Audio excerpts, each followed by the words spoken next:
Сәлеметсіздер ме, құрметті оқушылар?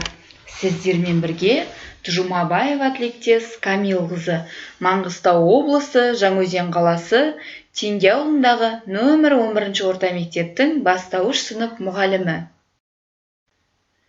Бүгінгі өтетін сабағым әдебиеттік оқу пәні 4-ші сынып 94-ші сабақ. Сабақтың тақырыбы жақсы тілектер еліне саяхат.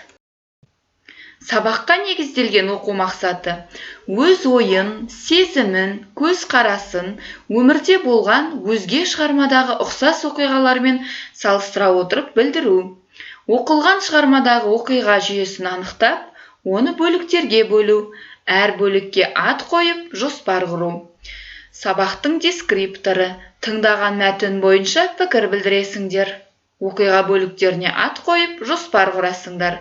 Кейіпкерге мінездеме бересіңдер. Оқулығымыздағы орынды айдары бойынша суретке қараңдаршы балалар. Сиқырлы асық ойынын ойнау арқылы сиқырлы асыққа қарап оқушылар өздерінің білетін сүйікті кейіпкерлеріне ұқсап тілек тілеулері керек. Ал балалар, сендер мына балаларға қандай тілек айтар едіңдер? Жарайсыңдар. Ал енді түсіндіру айдары бойынша бұл сұрақты ауызша асығың алшысынан түссін деген тілектің мағынасын түсіндіріңдер. Өте жақсы балалар.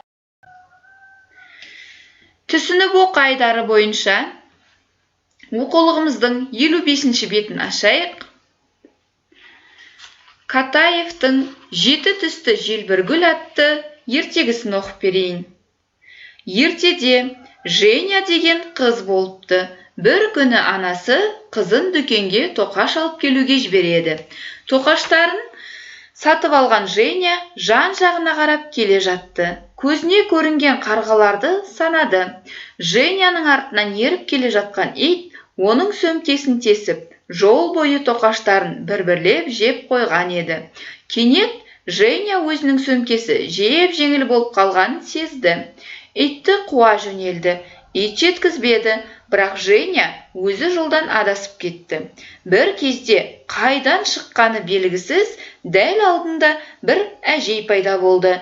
Ол Женяны жұбатып: «Ештеңе етпейді, менің бағымда бір сиқырлы гүл өседі. Оның аты жеті түсті желбіргүл. Жан-жағыңа жалтақтап, ойнап кететініңе қарамастан, сен жақсы қызсың. Осы гүлді саған сыйлаймын. Оның 7 күлтесі бар, әрқайсысы әр түсті: қызыл, қызғылт сары, қызғылт, сары, жасыл, көк, күлгін. Бұл 7 күлтелі желбіргүл жай гүл емес, деді әжей. Ол сенің барлық тілегіңді орындай алады. Оның бір күлтесін жұлып алып, гүл күлтесі солтүстік пен оңтүстікке, батыс пен шығысқа ұш. Айналып кел алдыма, айтқанымды орында.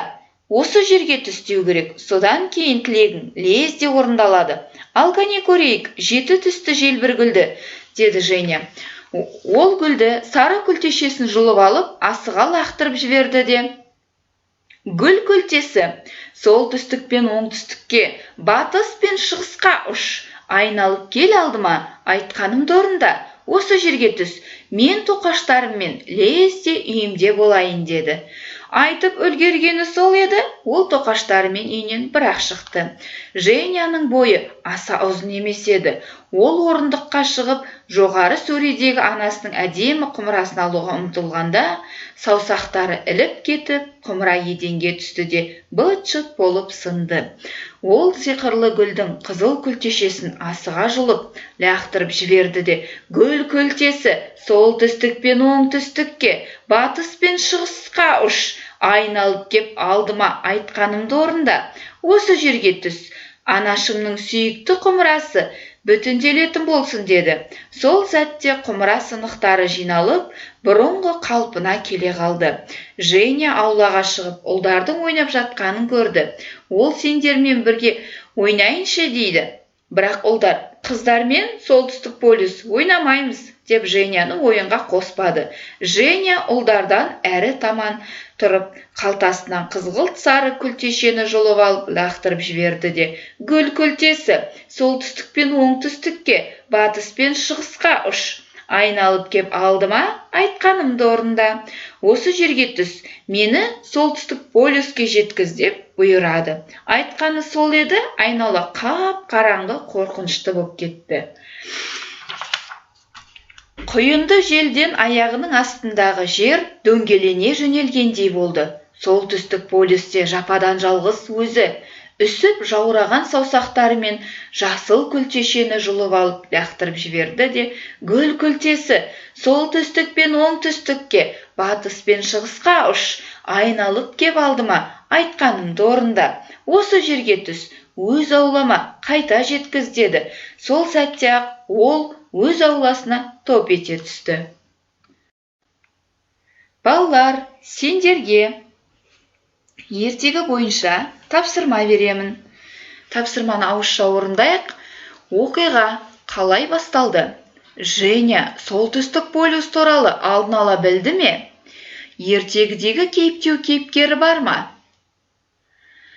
Жарайсыңдар балалар, өте жақсы жауап берді.